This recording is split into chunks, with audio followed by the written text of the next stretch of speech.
जाते हैं, कुछ लोग वहीं रह जाते हैं। कुछ लोग आगे निकल जाते हैं, कुछ लोग वहीं रह जाते हैं। ये ठीक ऐसा ही है कि रमाकांत आचरेकर, जो सचिन तेंदुलकर और विनोद कांबली के कोच थे, उन्होंने सिर्फ उन दोनों को नहीं पढ़ाया था, उन्होंने उस अकेडमी में पता नहीं सैकड़ों बच्चों को ट्रेंड किया था, लेकिन निकल के सिर्फ 2 लोग आगे गए, सचिन तेंदुलकर, विनोद कांबली। क्यों जानते हैं? क्योंकि उन्होंने रमाकांत आचरेकर की बात सुनी नहीं, मानी। सुनी नहीं, मानी। सुना नहीं, इंप्लीमेंट किया। सुनना सिर्फ सुनने के लिए नहीं सुना जाता।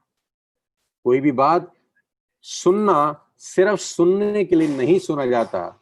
सुनना सिर्फ समझने के लिए भी नहीं सुना जाता। सुनना इसलिए जाता है ताकि उसको इंप्लीमेंट कर सके। कुछ लोग सुनते हैं सिर्फ, कुछ लोग सुनने के बाद समझते हैं सिर्फ, कुछ लोग ऐसे होते हैं जो सुनने समझने के बाद इंप्लीमेंट करते हैं। आप कौन सी कतार में हैं? कौन सी कतार में हैं आप? सिर्फ सुनने वाली कतार में तो करीब करीब 6,500 लोग मुझे सुन रहे हैं, आप भी सुनिए।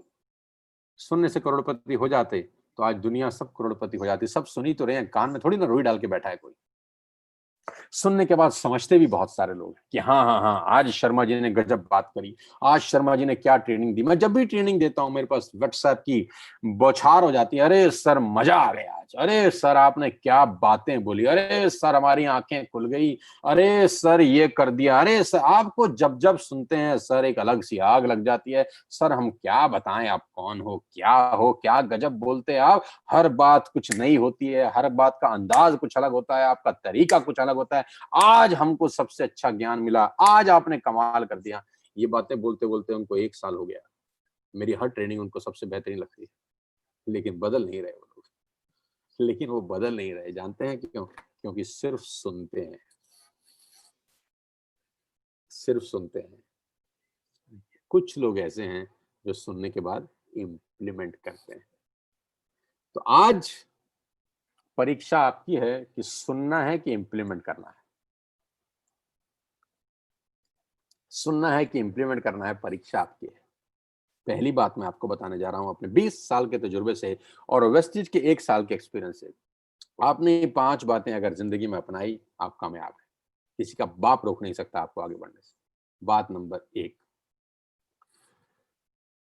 3 साल, 3 साल टिक जाओ मेरे साथ यार। 2020 चल रहा है, 3 साल टिक जाओ दोस्त। टिकना पड़ेगा, टिकना पड़ेगा, टिकना ही पड़ेगा। फेविकॉल लगा लो बस। 3 साल टिक जाओ, जल्दी मत करो। आज करोड़पति बनने के बारे में मत सोचो। सब लोग आज ही जुड़ जाएं ऐसा मत सोचो। हड़बड़ी मत दिखाओ, जल्दबाजी मत करो, गाड़ी तेज मत चलाओ। टिक जाओ। जोर से बोलो, टिक जाएंगे सर। 3 साल। और नेटवर्क मार्केटिंग की खूबसूरती है, मैं अपनी ट्रेनिंग में बोलता हूँ, नेटवर्क मार्केटिंग की सबसे खूबसूरती है कि एक जिंदगी के कोई भी 3 साल हो सकते हैं। ये जिंदगी के कोई भी 3 साल हो सकते हैं। अगर आज आप 20 साल के हैं तो 20 से 23 तक टिक जाओ यार। अगर आज आप 40 साल के हैं तो 40 से 43 साल तक टिक जाओ यार। अगर आप 35 साल से हैं तो 35 से 38 तक टिक जाओ यार। अगर आप 50 साल के हैं तो 50 से 53 तक टिक जाओ। 60 के हो तो 60 से 63 तक टिक जाओ। 70 के हो तो 70 से 73 तक टिक जाओ। आप कितने भी साल के हो, 3 साल टिक जाओ यार। टिक जाओ 3 साल। पूरी दुनिया में कोई ऐसा बिजनेस नहीं है जो किसी भी उम्र में करना अलाउड होता है। ये एकमात्र ऐसा धंधा है जो किसी भी उम्र में कर सकते हैं। इंजीनियर बनने की एक खास उम्र होती है लेडीज एंड जेंटलमैन। डॉक्टर बनने की एक खास उम्र होती है ladies and gentleman. Chartered accountant बनने की भी एक खास उम्र है। मॉडल बनने की एक खास उम्र है। हर प्रोफेशन में एक खास उम्र है। आर्मी में आपको जाना है, एक खास एज है आपकी, वो एज निकली, आप नहीं जा सकते, अप्लाई नहीं कर सकते। आईएएस आईएएस ऑफिसर बनने की एक खास एज है। 50 साल की उम्र में तुम्हारा सपना जाग गया कि मैं आईएएस बनूंगा, तो बन सकते हो? नहीं। 50 साल की उम्र में तुम्हारा सपना जाग गया कि अब मैं डॉक्टर बनता हूं, बन सकते हो? नहीं। हर चीज की एक स्पेसिफाइड एज है। लेकिन नेटवर्क मार्केटिंग इस मिथ को तोड़ देता है। नेटवर्क मार्केटिंग कहता है किसी भी 3 साल आओ, टिक जाओ और पैसा बनाओ। किसी भी जिंदगी के 3 साल आओ, टिक जाओ, पैसा बना जाओ। 3 साल टिक जाओ यार। I want all of you, I want from all of you 1000 days of your life। 1000 दिन मैं आपसे मांग रहा हूं आज आपकी जिंदगी के। आज का इस सेशन में वादा करके जाना, कसम है आपको, माँ बाप की कसम है, अपने परिवार की, धरती माता की, जिससे आप मोहब्बत करते हो उससे 3 साल टिक जाना है। अपने आस पड़ोस में ऐलान कर देना कि 3 साल से पहले वेस्टेज नहीं छोड़ूंगा। 3 साल में नहीं हुआ तो छोड़ देना, जब फ्री हो आप मेरी तरफ से। अगर 3 साल में आपको आपके हिसाब से बिजनेस ना मिले, अगर 3 साल में आपको आपके हिसाब से पैसा ना आए, अगर आपके सपने पूरे ना हो, 3 साल के बाद मैं खुद बोलूंगा आपको कि छोड़ दो यार। लेकिन 3 साल से पहले सोचना मत छोड़ने। हर बुलंद इमारत को बनने में वक्त तो लगता है, हर बुलंद इमारत को बनने में वक्त तो लगता है, और जितनी इमारत बुलंद होगी, नींव उतनी ही गहरी खोदनी पड़ती है मेरे दोस्त। और बहुत सारे लोग सबसे बड़ा गलती करते हैं नेटवर्क मार्केटिंग में, जल्दी करते हैं, बहुत जल्दी में है, बहुत जल्दी में है। My dear friends, ladies and gentleman, 12 साल लगे, 12 बरस लगे आप सबको एक सर्टिफिकेट हासिल करने के लिए, जो आपकी 12वीं का सर्टिफिकेट था। 12 साल लगे। और मैं आपको दावे के साथ बता सकता हूं, जितने लोग मुझे सुन रहे हैं, इसमें 90% लोगों को साला पता ही नहीं होगा कि उनका सर्टिफिकेट घर में रखा कहां हुआ है। 90% जनता को यही नहीं पता होगा कि तुम्हारा 12वीं का जो सर्टिफिकेट था वो रखा कहां हुआ है। अभी ढूंढने को बोल दे आदमी, हाथ पैर फूल जाएंगे। बीवी से पूछोगे, मम्मी से पूछोगे, पापा अरे कहां गया सर्टिफिकेट, कहां गया मेरा। और उस कागज के टुकड़े को लेने के लिए 12 साल तुम लोगों ने लगा दिए। और जिंदगी के कितने इंपॉर्टेंट 12 साल थे रे। 3 साल लगाए उसके बाद ग्रेजुएशन करने में। बुरा ना मानना, ग्रेजुएट होकर क्या उखाड़ लिया था हमने। मैं भी हूं, तुम भी हो। क्या उखाड़ लिया था 15 साल की पढ़ाई करने के बाद।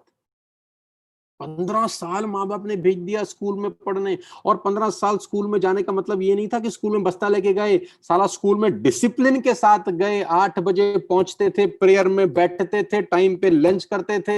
ऐसा भी नहीं था कि मेरे पापा के पास बहुत पैसे हैं, मैं लंच पहले करूंगा, साला आई कोई बात है, मेरे पापा ने डोनेशन दिया, मेरा 4th पीरियड के बाद लंच पीरियड नहीं होगा, मेरा 2nd पीरियड के बाद लंच पीरियड होगा। मेरे पापा डोनेटी हैं स्कूल के। और मैं क्यों यूनिफॉर्म पहन के आऊंगा, मैं अपने कपड़े पहन के आऊंगा। रे मेरे पापा टाटा बिरला टाइप आदमी। 12 साल आप स्कूल गए हो डिसिप्लिन के साथ। चाहे आपका घर स्कूल से दूर हो, चाहे आपका घर स्कूल के पास हो, एक टाइम था जिसमें आप स्कूल में जा सकते थे। उसके बाद स्कूल का साला गेट बंद हो जाता था। राइट टाइम पे रिसेस होती थी, राइट टाइम पे छुट्टी होती थी। जिंदगी डिसिप्लिन थी आपकी 12 बरस, उस कागज के टुकड़े को लेने के लिए जो आज 90% लोगों ने संभाल के भी नहीं रखा हुआ। फिर 3 साल ग्रेजुएशन में कराई हमने ऐसी की तैसी। 3 साल ऐसी की तैसी कराई ग्रेजुएशन करते हुए। ऐसी की तैसी ही बोलता हूं मैं यार। 15 साल, एक डिग्री मिल गया, फाइनल ईयर हो गया, एक टोपी पहना दी काले रंग की कि अब आप ग्रेजुएट हैं, जाइए पैसा कमाइए। साला चपड़ासी की नौकरी नहीं लगती, कहां से जाइए पैसा कमाइए।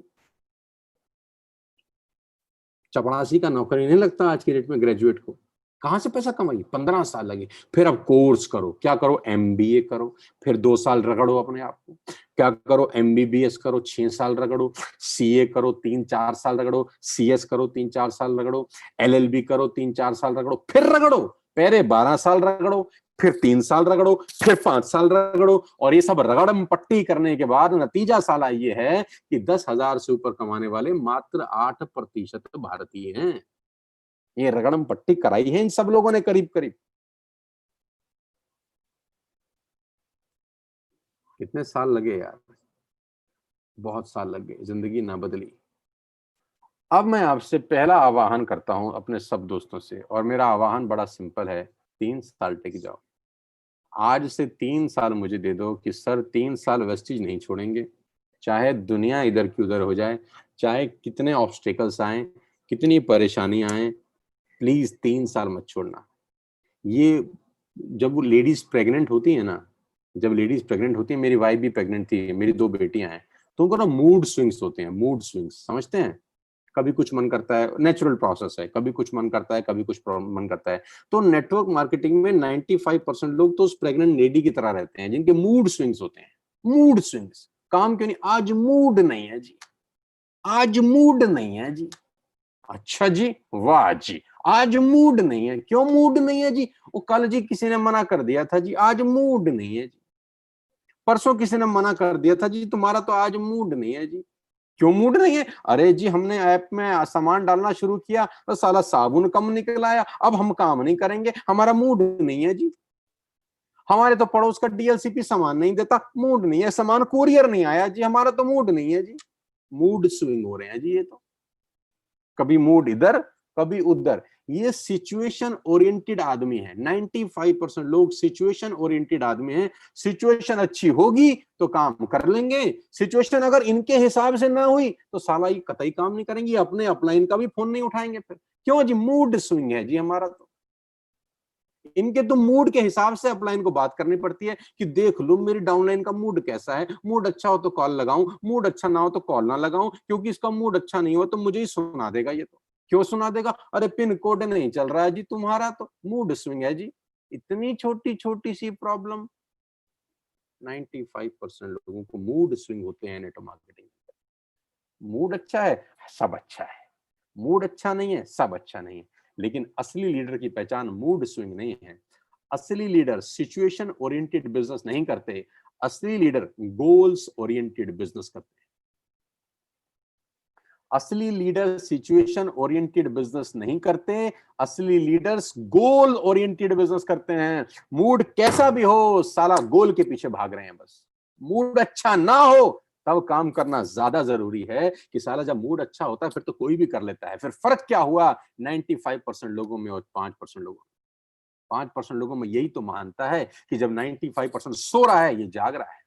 95% को तकलीफ होने के बाद सो गया, इस 5% को भी वही तकलीफ है, ये सोया नहीं, ये जाग रहा है। यही फर्क है ना, और क्या फर्क है? ऐसा नहीं है सक्सेसफुल लोगों को परेशानी नहीं है, ऐसा नहीं है सक्सेसफुल लोगों को लोगों ने मना नहीं किया, ऐसा नहीं है सक्सेसफुल लोगों की टांग खिंचाई नहीं हुई, ऐसा नहीं है सक्सेसफुल लोगों को गाली नहीं पड़ी। बस सक्सेसफुल लोग उन बातों से प्रभावित नहीं होते, इंसानों का मूड स्विंग नहीं होता। और ये 95% लोगों का मूड स्विंग हो जाता है, बस टिकते ही नहीं है। बस में पीछे की सीट से चढ़ेंगे, धीमे धीमे चलेंगे, आगे की दरवाजे से उतर जाएंगे, होगी यात्रा। पीछे के दरवाजे से चढ़ा, थोड़ा सा रहा, अगले दरवाजे से उतर गया, यात्रा होगी जी। धन्यवाद जी, बड़ा मजा आया जी। कोई 3 महीने एमएलएम को छोड़ता है, कोई 6 महीने करके छोड़ता है, कोई 8 महीने करके छोड़ता है। तो मैं कहता हूँ 6 महीने बाद छोड़नी है तो भाई आज ही छोड़ दो, 6 महीना भी क्यों खराब करते हो? 1 साल बाद भी छोड़ना है तो आज ही छोड़ दो, 1 साल क्यों खराब करते हो? 1.5 साल बाद छोड़ना है तो आज छोड़ दो, ये 1.5 साल क्यों खराब करते हो? Do not waste your time. क्योंकि इस 1, 1.5, 2 साल में नाटक होंगे, लोग मना करेंगे, साला पिन कोड पे सामान नहीं आएगा, ऑर्डर कुछ खराब निकलेगा, कभी अपलाइन से झगड़ा हो जाएगा, कभी डाउनलाइन बात नहीं सुनेगी, कभी रिवॉर्ड लेट पहुंचेगा, ये दुनिया भर की नाटक चलेगी। तो मूड स्विंग नहीं होना चाहिए, बस टिक जाओ, कैसी भी स्थिति हो 3 साल तक। मैं दावा दे सकता हूं लिखित रूप में, अगर आप 3 साल टिक गए, nobody can stop you. Yes, nobody can stop you in the world. दुनिया में जितने भी सफल लोग हुए, किसी का मूड स्विंग नहीं हुआ, लगे रहे अपनी धुन के अंदर पागलों की तरह। 16 साल लगे राइट ब्रदर्स को जहाज बनाने में। साला एग्जाम्पल देने में तो बहुत आसान होता है, फट के हाथ में आ जाता है। 16 साल एक ही काम कर रहा है आदमी, एक ही काम कर रहा है, नहीं हो रहा फिर भी कर रहा है। सब दुनिया कह रही है नहीं होगा, वो कह रहे तू तू पागल है, हट। 16 साल लगे मुगले आजम को बनने में। ये 16 साल बड़ा खतरनाक डेटा है। 16 साल मुगले आजम को सारे बोल रहे हैं कि आसिफ तू पागल है, कि आसिफ तेरा दिमाग खराब है। 16 साल एक पिक्चर को बनाने में कौन लगाता है? उसका मूड स्विंग नहीं हुआ। कभी पैसा नहीं था, कभी आर्टिस्ट नहीं थे, कभी थिएटर नहीं था, कभी साला विग नहीं मिल रही, कभी मोती नहीं मिल रहे, दुनिया भर की टेंशन है। मूड स्विंग तो नहीं हुआ कि आसिफ का? तुम्हारा तो मूड स्विंग हो जाता है। आज मूड नहीं है जी। लेडीज एंड जेंटलमैन, 3 साल टिक जाओ। और मैं कहता हूं हमेशा, सफलता से नीचे कुछ मंजूर ना हो। मेरे लेफ्ट साइड पे एक बुक पड़ी है, राजकुमार केसवानी की बुक है, मुगले आजम। राजकुमार केसवानी राइटर है मुगले आजम के। अभी बुक पब्लिश हुई है, मंगाइएगा। काम आएगी आप। मात्र 1600 रुपए की किताब है। एडवर्टाइज भी कर रहा हूँ साथ साथ, शायद राजकुमार केसवानी मुझे सुन रहे हो, कुछ कमीशन भेज दे। जोक सपाट। दास्ताने मुगले आजम क्यों पढ़ रहा हूं मैं जानते हैं? मास्टर क्लास कैसे बनती है ये सीख रहा हूं, कि कोई भी चीज मास्टर कैसे होती है, कैसे एक आदमी 16 साल तक फोकस होकर एक काम कर सकता है बिना ये सोचे कि काम होगा कि नहीं होगा, बिना ये सोचे कि सफलता मिलेगी कि नहीं मिलेगी, बिना ये सोचे कि साला लोग क्या करें। 16 साल दीवानों की तरह लगा है, तो तुम तो 3 साल भी नहीं टिक पाओगे क्या? 3 साल। मैं ये किस्सा पढ़ रहा था, इसके अंदर I was reading story in Rajkumar Keswani Mughal-e-Azam. आप जान के दंग हो जाएंगे, आपके रोंगटे खड़े हो जाएंगे सुन के। किस्सा कुछ ऐसा है दोस्त की, पृथ्वीराज कपूर जो बादशाह अकबर बने, पृथ्वीराज कपूर जो बादशाह अकबर बने, उनको जूते पहनाए गए। जूते, क्योंकि उनको पैरों की तकलीफ थी, उनको पैरों में बहुत सूजन रहती थी, वजन भी बढ़ाया था उन्होंने शूटिंग करने के लिए, तो उनको स्पेशल जूते उनके लिए बनवाए गए। 1960 के अंदर कितने रुपए के जूते बने जानते हैं? 4000 रुपए के जूते बने। कि आसिफ ने उनके लिए जो जूते बनवाए उस जमाने के अंदर कितने रुपए के? 4000 रुपए के। 4000 के जूते उस वक्त बनवाए गए ताकि उनको आराम रहे, वो ढंग से चल सकें, ढंग से काम कर सकें। और मजे की बात ये नहीं है कि उस जमाने में 4000 के जूते एक आदमी ने पहने। मजे की बात ये है, जो आर डी माथुर, जो इस फिल्म के सिनेमाटोग्राफर थे, जो फोटोग्राफर थे, जब आर डी माथुर शूट करते थे तो आर डी माथुर कहते थे कि आसिफ साहब 4000 तो लगवा दी, लेकिन शूट में तो जूता आता ही नहीं है। कि जो 4000 रुपए आपने जूते में खर्च कर दिए, जब मैं शूट करता हूं, जब मैं एंगल लगाता हूं, जब मैं शॉट लेता हूं, तो 90% शॉट्स में जूता तो आता ही नहीं है। तो ये जूते 4000 के खराब हो रहे हैं। कि आसिफ का जवाब सुनिएगा, इसको बोलते हैं मास्टर पीस। कहते हैं तो पता है जूता शॉर्ट में नहीं आता, लेकिन पृथ्वीराज कपूर के जहन में तो रहता होगा ना कि मैं 4000 का जूता पहन के चल रहा हूं, साला उसकी जो वॉक होगी अपने आप शहनशाह अकबर की तरह हो जाएगी। ऐसे ही मुगल आजम नहीं बना करती। 16 साल, मैं आपको 3 साल बोल रहा हूँ गाइस, 3 साल टिक जाना, 3 साल मत छोड़ना। कोई कुछ भी बोलता रहे, कैसा भी बोलता रहे, तुम्हारे जू नहीं रेंगनी चाहिए। ऑब्स्टिकल्स आएंगे 16 साल, इसको न जाने कितनी ऑब्स्टिकल्स आई होंगी इस पिक्चर को बनाने के लिए। तमाम टाइम शूटिंग रुकी, तमाम विग नहीं है, साला सलीम विग पहन रहा है। दिलीप साहब को